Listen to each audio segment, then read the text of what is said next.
Okay, hi everyone. Thank you for joining our webinar today. Before we dive into today's session, I'd like to just talk a little bit about the Portland Office of Small Business at Prosper Portland and how we can support you. Our goal is to serve as the central point of entry for Portland small businesses. You can see our mission statement on the screen. And next slide, please, Shanna.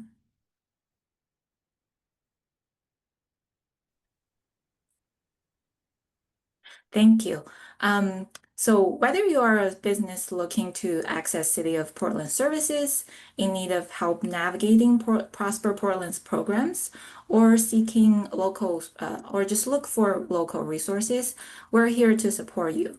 Think of us as your starting point or a thought partner. We're here to guide you through the process and connect you to what you need. Next slide, please. Thank you, Shannon. So you can reach us anytime by visiting our website on the slide, and I'll put it in the chat as well. PDX Office of Smallbusiness.com. And you can go to the website and there is a chat function. You can reach us or feel free to give us a call at 503-241-4594. With that, I'm excited to hand things over to our presenter today, Shannon Knight from Small Business Legal Clinic at Lewis and Clark College. I'll be monitoring the chat today. Please feel free to put your questions in the chat or raise your hand. And please take it away, Shanna. Thank you. Thank you so much. Hi, everyone. Thank you so much for joining right before the long weekend. I really appreciate that you're here. As Donna already said, my name is Shauna Knight. I'm a staff attorney at the Small Business Legal Clinic. And today we are going to be talking about the highlights of intellectual property. So we'll be talking about trademarks and copyrights and patents. And this is kind of meant to give you a high-level overview, like a survey of intellectual property, so you can take a look at things that might apply to your business, things that don't apply to your business, that you might want to keep in your back pocket because they could apply someday. But all of this information here is just for educational purposes. So the presentation is, not legal advice. If you need any legal advice on specific intellectual property issues, please consult with an attorney, whether you come through the Small Business Legal Clinic or you reach out with a different attorney. This is really more informational and might help you fine-tune your questions or some of your goals, but it's not really meant to provide legal advice. So with that, I do want to say that we have a lot to cover today. So with that in mind, please ask questions whenever they pop up. I want them to be relevant to what we're talking about. I'm sure other people will also have similar questions. And I may not have saved enough time at the end for questions, so I definitely recommend you ask questions whenever you need to. So today I'll talk just a little bit about the Small Business Legal Clinic, and then we're going to kind of go through some of the highlights of trademarks, copyrights, um, uh, trade secrets, just a little bit, because they're not usually as big as the other ones, and then patents. And then I'll talk a little bit about some resources for you as well. And then as we go through, feel free to ask questions, but I do encourage you to make sure not to share any confidential information, since there are other businesses on this call or on this presentation, and the presentation will be made public. So just quickly about the clinic, we provide transactional legal services to low-income small businesses, and transactional is basically all about your relationships. We're not going to be doing anything with litigation or things like that. The core of what we do tends to be around forming your business, helping you with contracts, whether writing them or reviewing them, helping on employment matters, and then, of course, intellectual property, and then also things with regulatory compliance. So that's most of what we do. We tend to be more of a preventive clinic that we help get you set up the right way and hopefully prevent you from having to go to court or anything further down the line.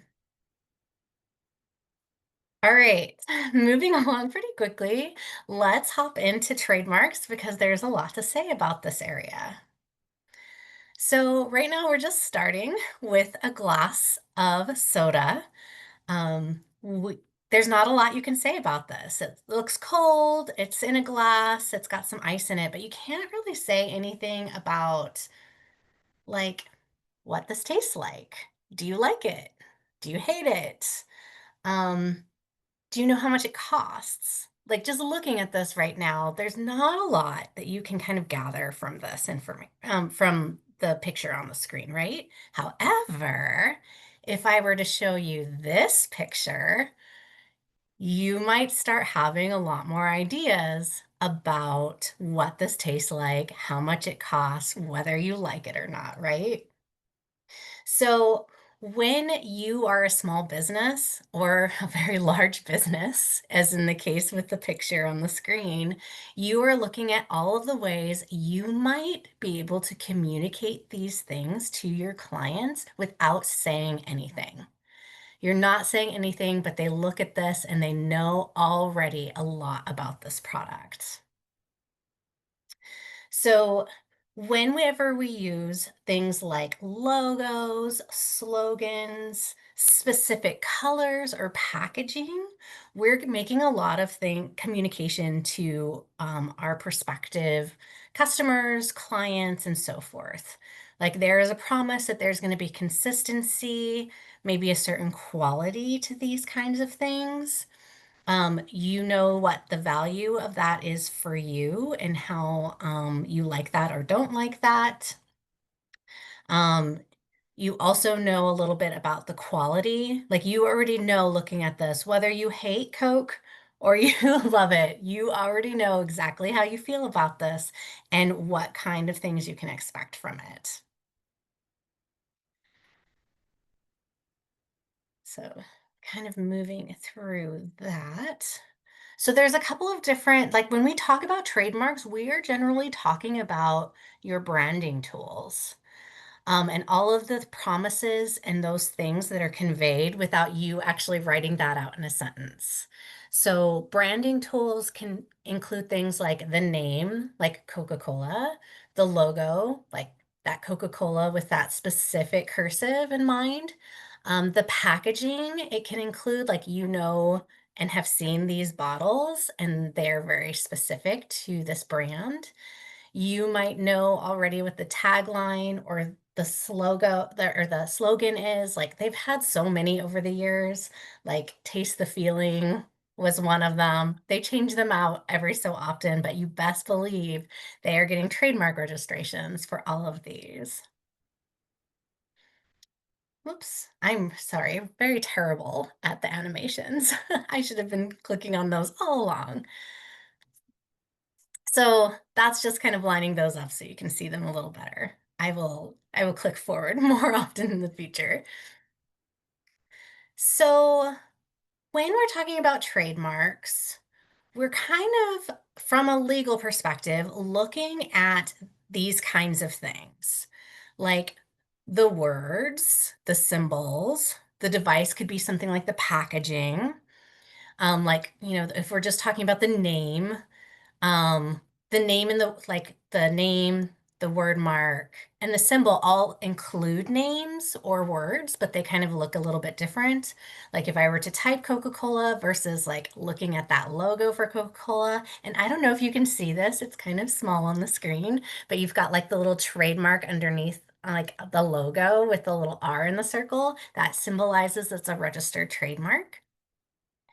And so, trademark law understands that these are really valuable to your business. They understand that you put a lot of work into building that brand recognition, that people understand what that value is going to be, what their expectations are, that they really like your product, hopefully, or your service. And so the trademark law goes to try to protect that you are the one who gets to use these in conjunction with your products or your services and make sure that also we're protecting customers because if you're going out and you're expecting to get a bottle of Coca-Cola and someone, stole that logo and it tastes completely different, that could tarnish your experience. It could be like a waste of your money, but could also tarnish the brand itself. So the goal is generally protection of the consumer, but also you who are going to be owning the trademark. We want to make sure that um, the consumer is protected because they want to be able to differentiate between products. Like a can of Coca-Cola is going to look a lot different than a can of Pepsi, even though in the glass poured, they look very similar, and people have very strong feelings all around the world about the differences in these tastes. Um, it allows for quicker transactions, like, oh, okay, when I'm walking down the store aisle, it's like, that's, what I want to grab. I want to purchase this thing. Or if I'm going to a website and you provide services and I see your brand, I'm like, oh, that's who I want to talk to. Same with if you're, going to work with Prosper Portland, you might look at their brand. And if someone else was like trying to steal their brand, you might go to the wrong place. We understand that these brands facilitate trust and loyalty. Like, I know that I want to work with this particular person or I want to purchase this particular brand because of all of these really good things. And this is your intellectual property. It's not necessarily something you can hold in your hand, but it is extremely valuable. And once you start seeing it kind of laid out like this, you can start understanding why all of these pieces become really important. For the mark owner, we want to protect the fact that you've put investment into your marketing, into your packaging, into your signage. Like, you put a lot of money into choosing your names, your logos, and things like that.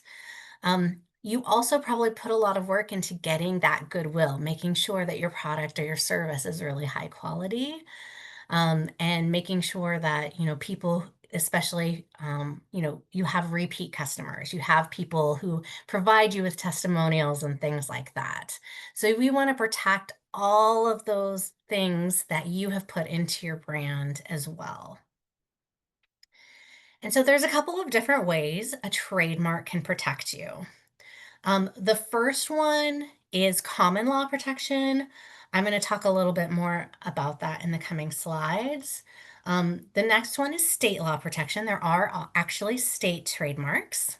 And then kind of the one that I think most of my clients kind of head towards is getting the federal registered trademark protection. And if you kind of look at the shields, you can see that, you for common law protection and state law protection, you can say, this is trademarked or put a TM after a name or a logo or something like that. But only for federal protection can you use the R symbol to stand for this is a registered trademark. So when you are looking like all across the country, trying to figure out, where you want your trademark to be protected and how you want your trademark to be protected, let's take a look at how these different things kind of line up. So for local or common law protection, it's established by you being the first person to use that trademark in your area. You can prevent new people from using your trademark or something that is very confusingly similar in the area where you're worked, and you can use that TM symbol. So if we were talking about a common law trademark, you have not registered anything, you've just been using your name or logo as you go about your business. What the courts have said is that you get a small geographic area around where you provide those services. So if you're in Portland, your geographic area might look like this kind of gray blip on on the map here that kind of covers the Portland metro area. However, if you were to get a state registration, you can prevent new people from using your mark throughout the entire state of Oregon. The state trademark protection, I believe, is run through the Secretary of State's office, and the application is fairly straightforward. It certainly follows what federal trademark can do as well, but it's just on a statewide basis instead of the entire country. You can also use the TM symbol for if you register a state trademark. So again, we said that little blur on the map was for a common law protection, but then if we want state law protection, it's like the entire area that I just put in blue, like the entire state. This might work out really well if you never plan to expand your business across state lines. This might be a really great fit if your business is very particular to Portland or somewhere else or throughout Oregon. So this can be a really great option for you. However, if you were planning to maybe expand beyond the state and you did want protection beyond, that kind of blurry dot kind of representing the Portland metro area, we might look at federal protection. You get federal protection by registering your trademark with the US Patent and Trademark Office. This prevents new people from using your mark or a confusingly similar one. But in the entire country and all of US territories. And they will even prevent imports into the country using your registered trademarks if they're in violation of your trademark. You can also use the R symbol to let others know. If you also get the registration and you are forced to ever sue someone, you get more money if you win the lawsuit, you get federal court jurisdiction, and you also, because of all of the work that you might do with us at the clinic or another attorney, all of the work that you do to prove your trademark, you get like a legal presumption that your mark is valid, meaning that if you went to court, you wouldn't have to spend a ton of time proving that you were the first person using your trademark or anything like that. Basically, you would go in with the understanding that your trademark is valid and the other party would have to prove that it wasn't. And so this gives you like a very strong leg up if you ever have to go to court. So that's state law protection along with a blurry common law protection. And then here's what federal protection looks like all across the country. So we're now going to kind of focus on federal trademark registration requirements. So that way, if you're curious about this, you can see what it looks like. It might decide you, yeah, I'm interested in this, or you might decide you, no, I'm not interested in this at all. So let's talk about it. The first requirement you have to have is use in commerce. And then the use of commerce is basically, commerce, like selling things, purchasing things. For federal jurisdiction, you have to have things that cross state lines. So if you are providing services in order to have a federal trademark, you would need to have clients or customers from out of state. This can work because you have someone based in another state. This can work if you are doing some kind of work or at a location that attracts a lot of tourists. So if you're like selling things at a market that has, a national reputation and you get people from other states, that can apply. Also, certain industries like restaurants, because food has to cross state lines very frequently. Congress has just kind of recognized that you get federal in commerce use when you are when you're operating a restaurant or a food business. The next thing you have to do is you have to figure out that your trademark is sufficiently distinctive. And not all trademarks can be registered. So all of the trademarks that are generic, this could be like um, pencil factory, and your company sells pencils. Like just too generic. You're just using the name pencil and the fact that it's a factory. That's all you say. That's not going to be protectable for a federal registration. They won't give it to you. Some things are descriptive, which means that they're initially going to be a no, but they recognize that sometimes you can acquire distinctiveness. Like, so for example, if you operated a plumbing business and it was Portland Plumbing Company, initially when you first start out, you cannot get a trademark registration because that just describes that you're plumbing factory or plumbing service in Portland. So if you were Portland Plumbing Company, but you'd been operating for 5 or more years and you had Google reviews and everyone in the area and maybe everyone in Vancouver recognized you and gave you great reviews. Congress will recognize that you have acquired some distinctiveness. And then kind of moving up the ladder, the next thing would be kind of like suggestive, would be like, like gorgeous, gorgeous makeup or something like that. Like this, it's suggesting that if you wear this makeup, you will become gorgeous, but it's not necessarily saying that. So it's kind of suggestive. Arbitrary is kind of funny. It's like it can take a generic word, but apply it to something completely random. So, for example, there was this company, this wine company that the name of their brand was window, the word window in French. And the USPTO generally said, no, that's just generic. You can't have a wine named window. But the court said, actually, windows have nothing to do with wine. So it's actually arbitrary. So you can go ahead and use this. And then the USPTO's favorite distinctiveness is called fanciful. And that's when you completely make up a word. Like absolutely make up a word. Like Xerox, for example, is a completely made up word. Trademark Office loves this, and it is the highest in the hierarchy of what is they consider to be distinctiveness. Last and definitely not least is a no likelihood of customer confusion. So the logos I have on the screen here are for two different pizza companies that operated in Portland.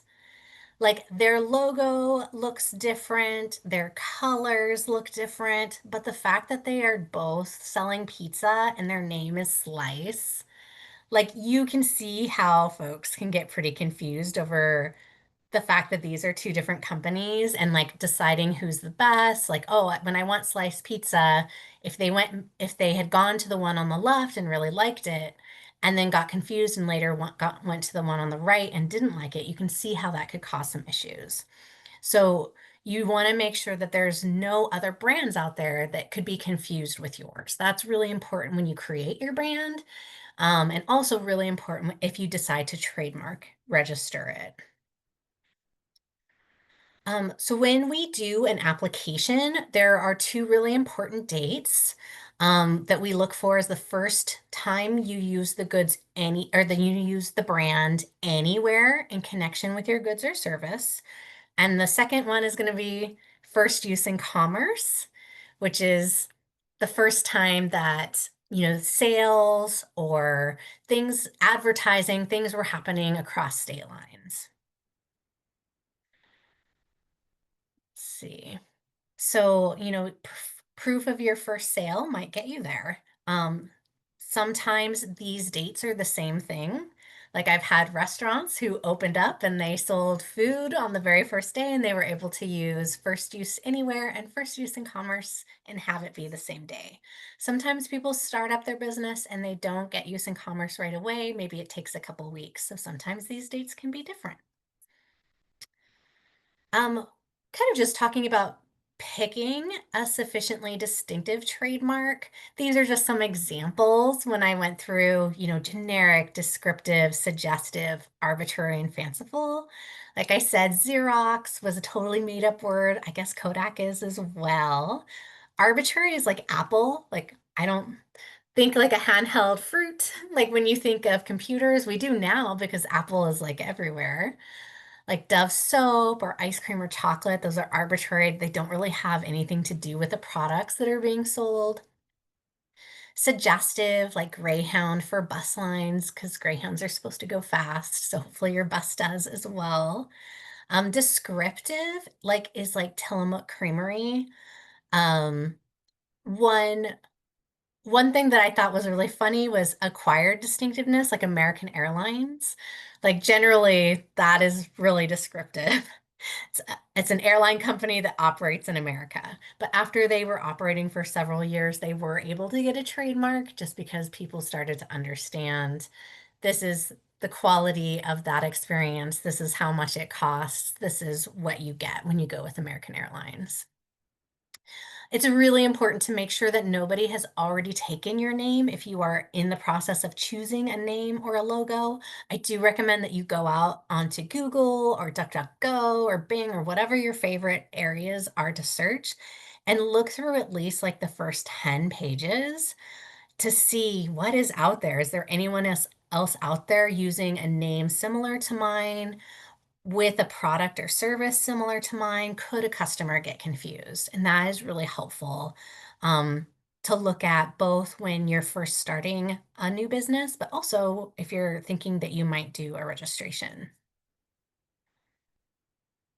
Let's see.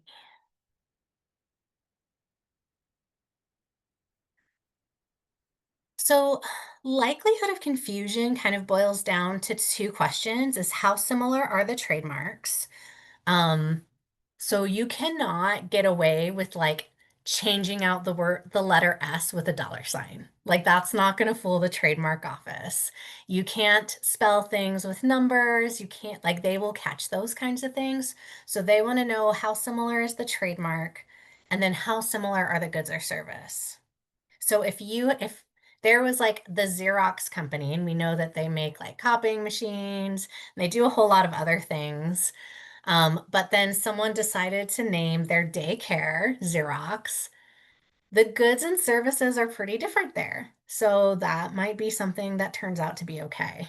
But that's something to kind of think about is like if you find someone else out there using a name like yours or similar to yours, then take a look at the goods or services they're providing. If they are the same or very similar, you might have an issue. But if they're really, really different and you can't ever see that you would have a situation where you'd be competing for the same customers, you're probably in a good place. It's also a good idea to like consider um, what you're offering now, but also where you might plan to expand into. Like for example, we know Apple. Apple like does computers and phones, and now they do music. However, before they did music at all, there was another company that was called Apple that did music, and Apple, the computer company, had to go through several settlements before they could start Apple Music or go into like iPods and stuff. So like they did not consider their trademark far enough in advance. So that is something it's really important for you to like look ahead and see where you might want to branch into.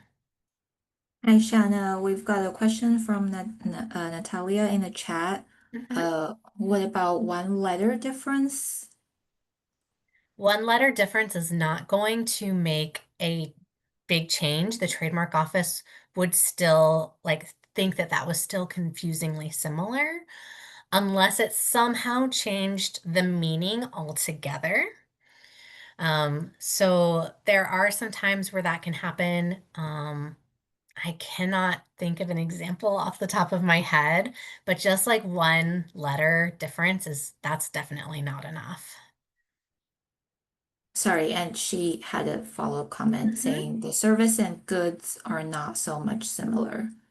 Yeah, Um, possibly. It might be a situation where you want to dig a little bit more into it, and it might be a situation where you might want to chat with an attorney, if you think that might be a problem for you. so Natalia, I put the Small Business Legal Clinic website in the chat, so feel free to check that and reach out to them. Yeah, we have a client intake form. So if you see anything on here and you're like, I want a trademark or I want a consultation because I have an issue with this, you can fill out a client intake form and we can see about bringing you through.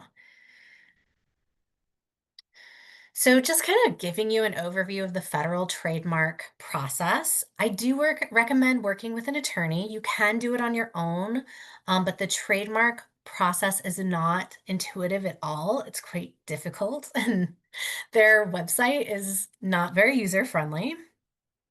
But you can do it on your own. I do recommend working with an attorney if you're able. Then you work with that attorney to apply to the US Patent and Trademark Office.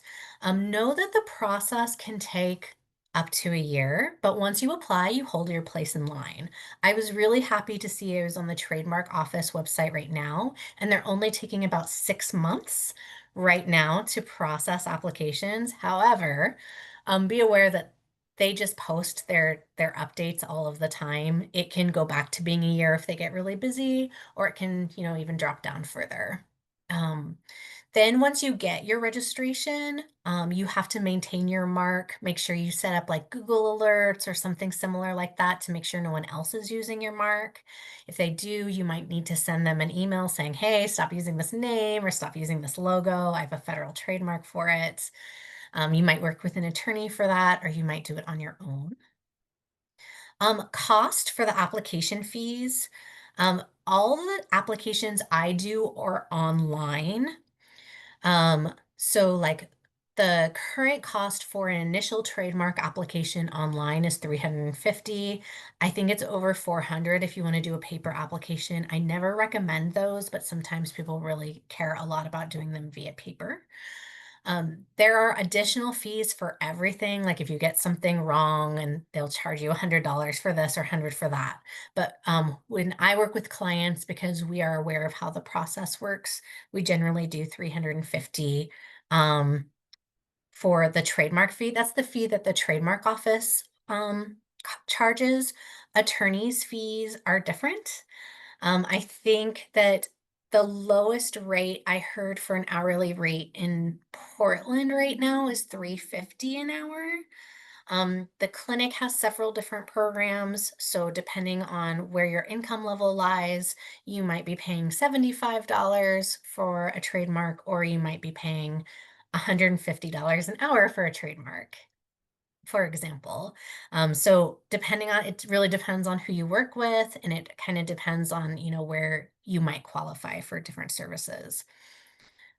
For maintenance, you have to continue to use your trademark. So I definitely don't recommend going after a trademark registration if you think that in a year you're going to rebrand everything. You want to wait until after you do your rebranding because they want to see you continue to use it. And if you don't use it, you can lose it. So, for example, aspirin, zipper, and escalator are all examples of businesses that got trademarks but then forgot to maintain them and keep using them, and they lost their trademark. So it used to be escalator, for example, was a brand name for any time you had that they invented escalators and that's the name that they created. But because they let their trademark lapse and they didn't protect it, other companies started building them and then just calling them escalators. So the trademark office found that the escalator turned into a generic word. And so now you can't get a trademark for it. So you have to regularly at 5 or 10 year intervals submit paperwork saying, hey, I'm still using it. So that is something that you might want to build into your budget and your expectations. You apply for the trademark, you get it, and then in 5 years, you've got to renew it. And then another 5 years, you have to renew it. And then after that, it's like every 10 years. So that's something that you definitely don't want to forget about. Okay, so that was my fast take. Went through a lot of information about trademarks. I just want to double check to see if there's any questions before we start talking about copyrights.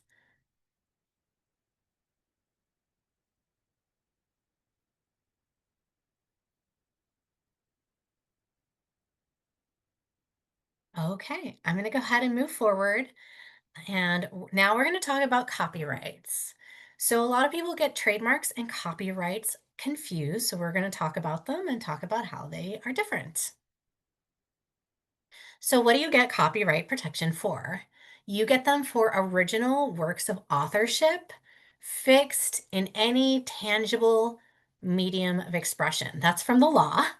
That's not very, there's a lot to break down in that. So what the law requires is fixation.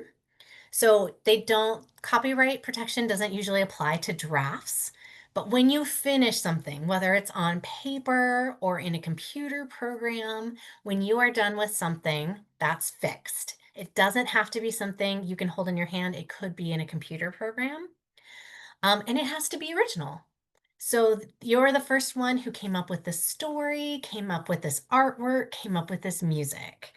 So trademark protection applies to things like our brands, our names, our logos, our packaging. Copyright protection applies more to things like our art, our books, our stories, our music, and also some other things that you wouldn't expect, like software programs and websites.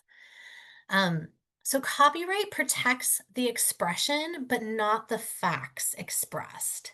So the way that a story is put together, how it goes, the way that the artwork looks, the way that people interact, those with the artwork, those things are part of the expression, and that's what could be copyrighted. So um, some things are not copyrightable. I have had clients in the past bring forms to me, and we have to really look at the forms and figure out where that creative expression is.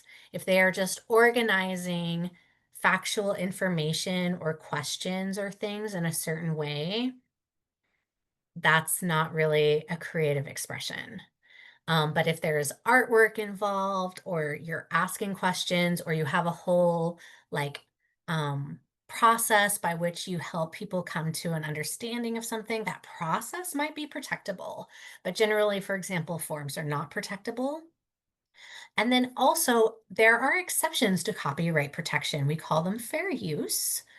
And things that are a really great exception, like right now, I'm teaching this, class, and I have two different works that were copyrighted. They've made it out of copyright protection, but here they are.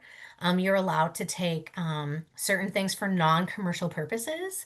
So if you were teaching a class, for example, and if you've ever had a teacher like photocopy a chapter from a book, but just a chapter, because that's for educational purposes, you're allowed up to like 10% of a copyrighted work.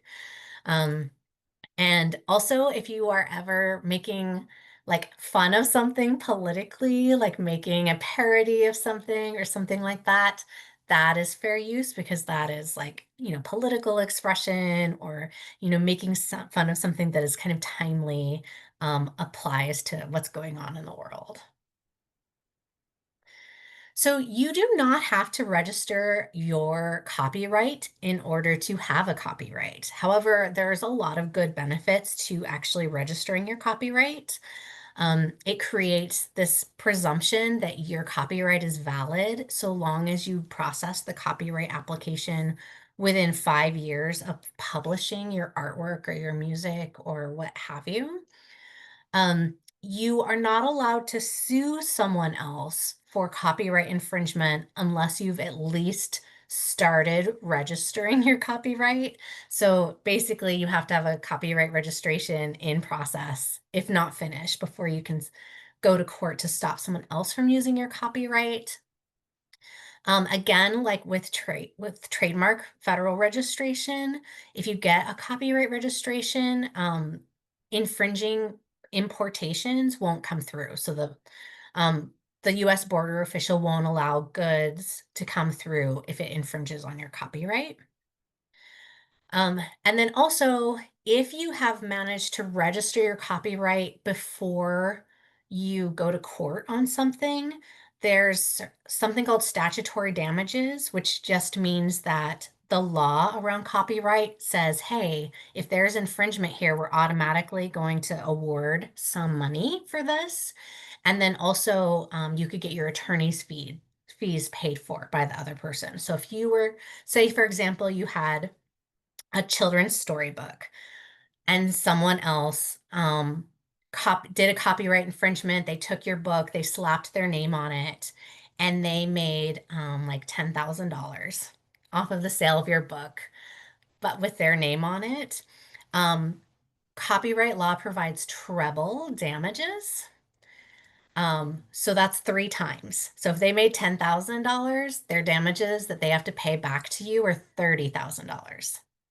And then also, if you paid an attorney, a couple $1,000s to help represent you to sue them, they might have to be they'll have to pay your attorney's fees too. So this can be really important, especially if you have a piece of work that you're worried about someone stealing, or maybe it's like a piece of work that is really important to your business. Maybe you have a lot of sales volumes around this work. There's a lot of different reasons why you might decide you want to have a copyright registration. So hopefully this gets you thinking about those and whether those might apply. A trademark lasts forever as long as you keep filing that maintenance paperwork. It attaches to your business, but a copyright tends to look more at the specific author of the work. So the basic term is the life of the author plus 70 years. There's an exception for work for hires. That's usually when a business hire someone specifically to create a work, like if Disney hires an artist to like animate something for them. Um, Under these specific kinds of situations, the copyright attaches more to the business, and they will either grant protection for 95 years from the date of publication or 120 years from the creation.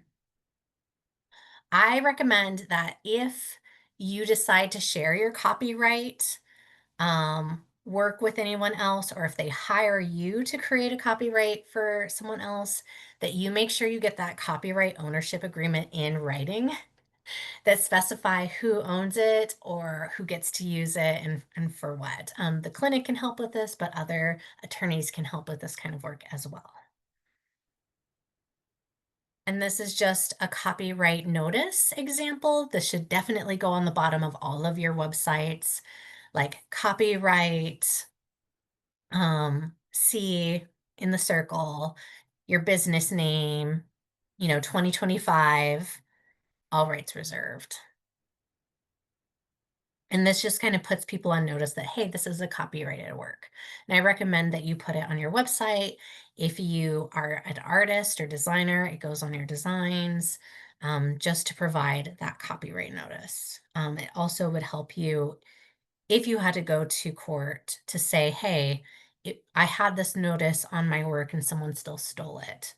And that helps you prove that they did it on purpose, which can increase the amount of damages you get back from them in court. So this is going to be my last slide on copyrights. I am going to come back later with Prosper and have a much longer presentation on copyrights. We're also going to talk about some of the developments with AI and copyrights when we get there. But this is where we're going to end our conversation today in the survey on copyright. So I just wanted to double check and see if anyone had any questions before I started talking about trade secrets.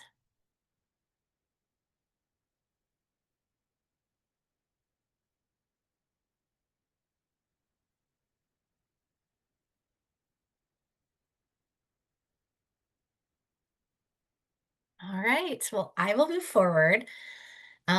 If you are really interested in this topic, please do register for the next presentation. It will go a lot more in depth in this area. So we are going to talk about trade secrets next. Trade secrets is information used in your business that's kept secret from people from outside of your company. It has a commercial value because it provides you with some kind of competitive advantage. And lots of people have more trade secrets than they realize.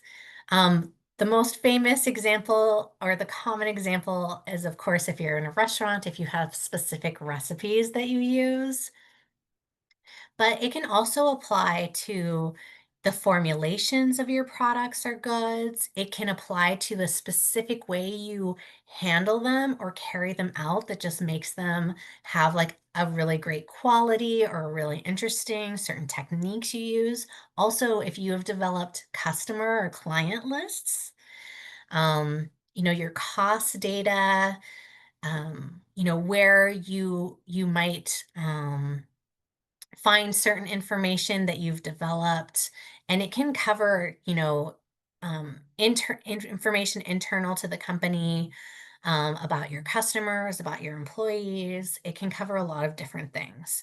But with trade secrets, the idea is you put some work into this. It gives you a competitive advantage, so you want to keep it secret from the outside world.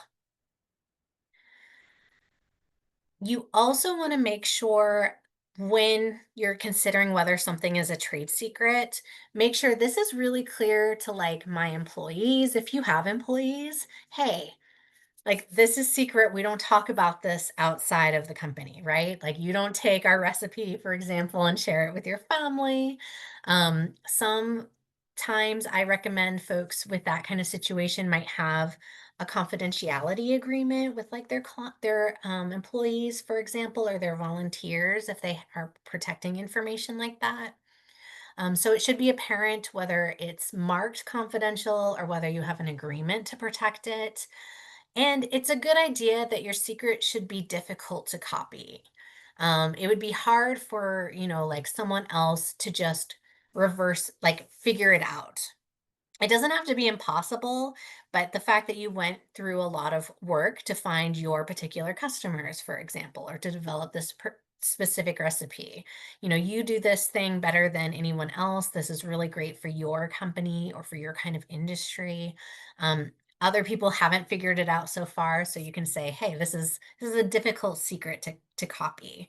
Like they would have to learn this by either reverse engineering what I've already done, or they'd already have it. They'd already be doing this if they knew. So to protect trade secrets, there's no registration. Like with trademarks and copyrights, you could register, but if you registered them, they'd become a part of public record and wouldn't be secret anymore. So the best way to protect trade secrets is through different kinds of confidentiality agreements. So you might have employees or business partners or independent contractors sign a non-disclosure agreement or a confidentiality agreement. You might have processes in place to keep things secret. Like, for example, only, certain key employees might need to know about the secret. Like, not every single person in the company might need to know the secret. Um, Making sure that you mark things and communicate things with people like, hey, this is confidential. Don't go share this.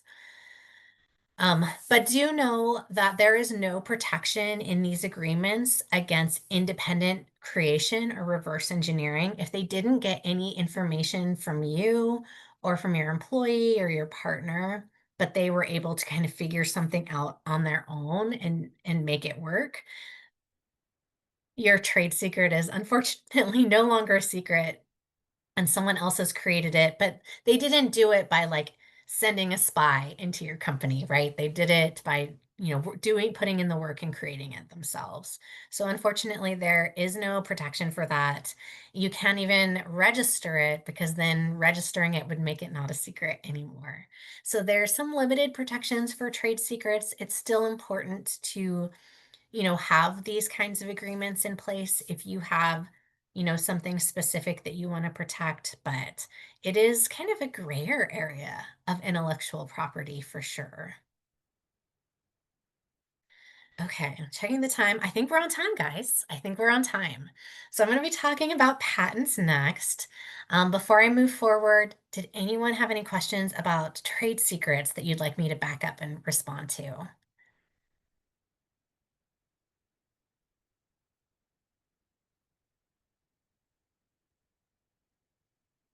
Okay, so I'm going to move on to patents. Patents are really interesting. So I actually do not practice patent law at all.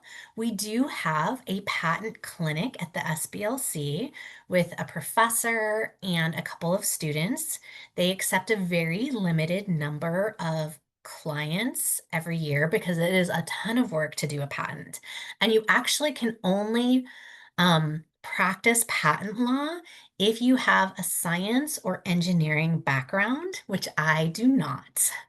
So my ability to answer a ton of questions on patents is going to be pretty limited. But I can tell you a little bit more about them. When I'm talking patents, I'm talking about inventions or improvements to inventions or the way things certainly look. So let's talk about it. So there's two major kinds of patents. One is the utility patent on the left. So you have an invention, it's either new or you've done some kind of improvement to an existing product, process, or machine.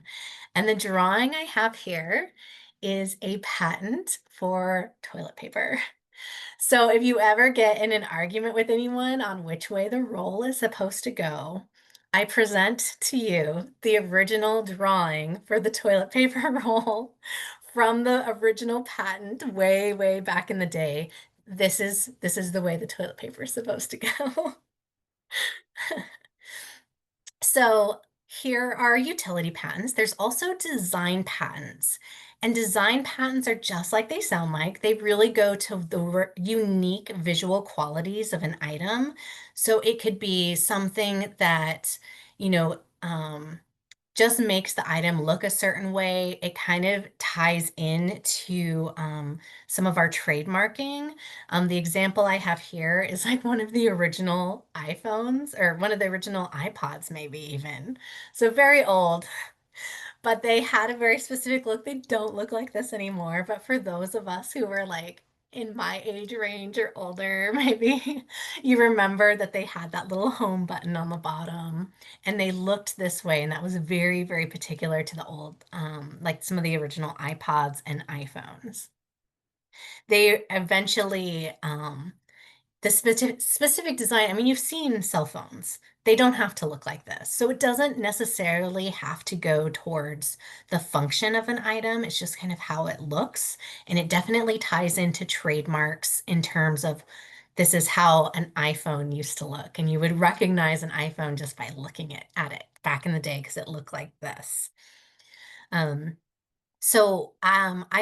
we do have a couple of videos on the SBLC website where some students created some like, here's some more information about utility patents versus design patents, and they interviewed some clients.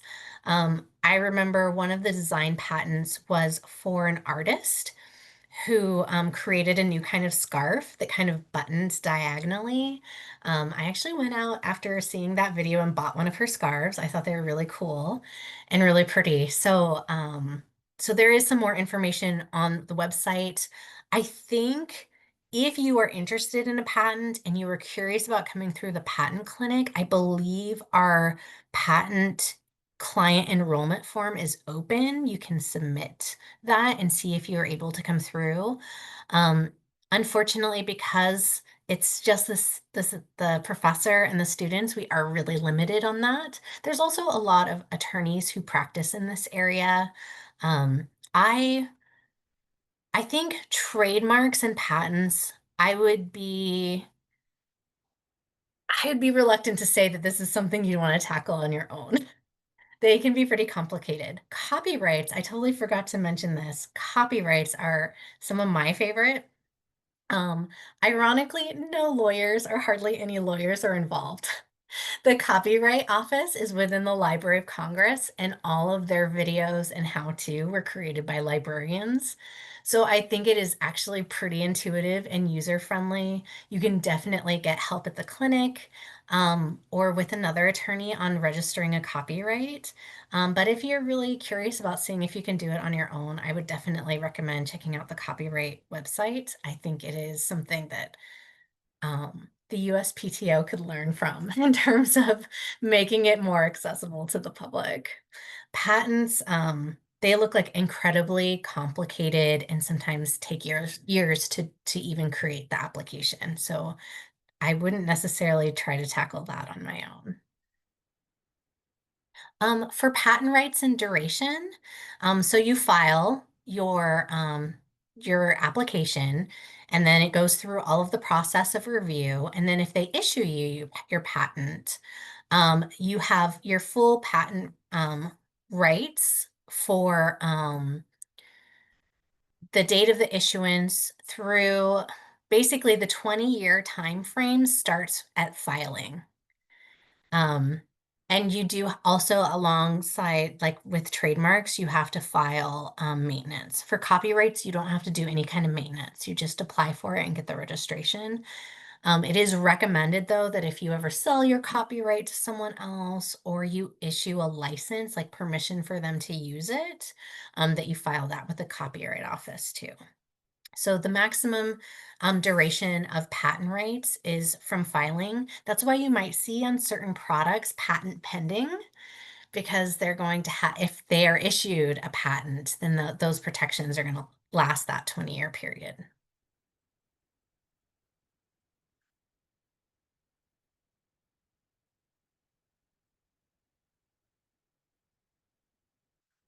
Oh, and the 18 months is from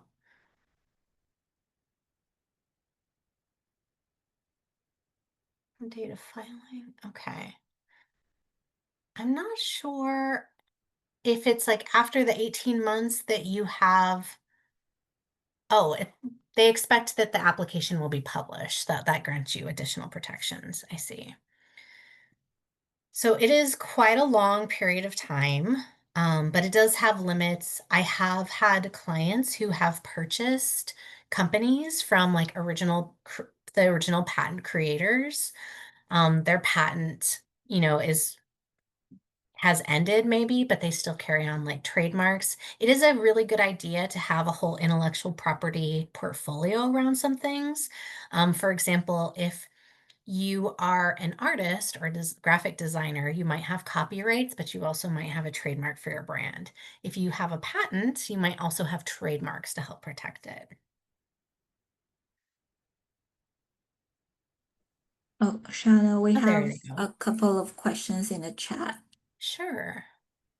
Um, from Gloria, what about a toy? And Gloria, feel free to share more details.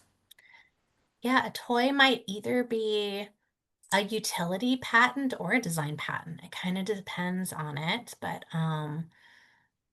let's see. I'm gonna like go back. So if it is if it's a product, process, or machine, or somehow functional, or improvement to it, or is ornamental to that functionality, you might be looking at patents. However, if you create a certain toy and it is like maybe, say, for example, it's a plushie that looks a certain way, you might be trademarking that character, but you wouldn't necessarily have the right to a patent for the design or a copyright like you would for a piece of artwork, because that might not be how it works. So it really kind of depends on like the toy. If the toy was like an activity book, that would definitely be something that you would copyright and you could also probably get trademark protection from. Um, if the toy was functional, like it was like a cool new way to get, um, oh, I don't know. Do you guys remember Super Soakers? They still have them. I miss those commercials. They were the most fun. Um, like you had squirt guns, and then at some point they came up with like these gigantic tanks on like these squirt guns, and they called them Super Soakers, and you had to like pump them up and then you could like go after your friends or your siblings and they'd come after you with them. So that probably had a patent and some trademarking going with it. So it really just depends on the kind of toy that you're looking at. I'm especially if anything is like in the works and you don't want to share it with the group, I definitely recommend that might be something you want to talk to an attorney about to figure out where it fits.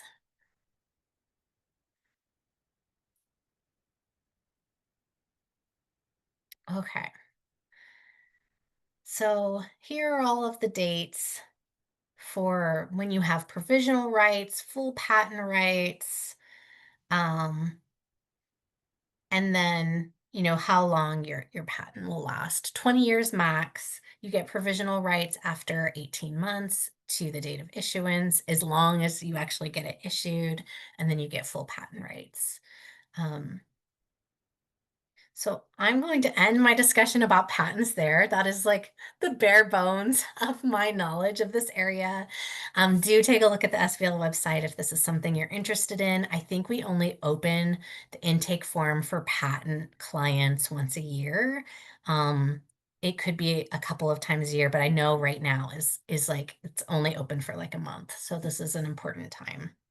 And Susan, thank you for sharing that the application for patents have closed for this semester, it seems Oh like. no. Okay. Oh, so if you are still interested in patents, and you need referrals, feel free to, reach out. Um, or if it's something that you want to maybe like consider doing next round, that's something that you can watch on our website as well as on our Instagram. We announce when those open and close. Um, so you can keep an eye on those. Here is the resources page. So you can go to the US Patent and Trademark Office for the trademark website. They also have their patent website. They'll have that in the bar along the top if you want to kind of look into that and learn more about them. The Copyright Office website has a lot of information about copyrights, how-to videos. If you are interested in a copyright, you might go there and learn more and see if you feel comfortable tackling it on your own. You're definitely welcome to come to the next presentation and learn more about them. And it's certainly something we can help you with at the clinic. And then here are the links to our utility and design patent videos. I will be providing Prosper Portland with a PDF, and I think those links, you should be able to click on them too, that you'll be able to get if you attended the presentation. All right, sorry, I'm a few minutes over, but we made it through. So thank you for everyone who came and everyone who stayed while I took a little bit longer than I should have. Here is all of our contact information. If you have any questions, feel free to fill out an intake from our website. Feel free to reach out as well to see if you might qualify or anything. Also, if you fill out an intake, we'll let you know that too. And even if you don't qualify to come through the clinic, we will do our absolute best to try to find you referrals too, if it turns out you need some help that we can't provide.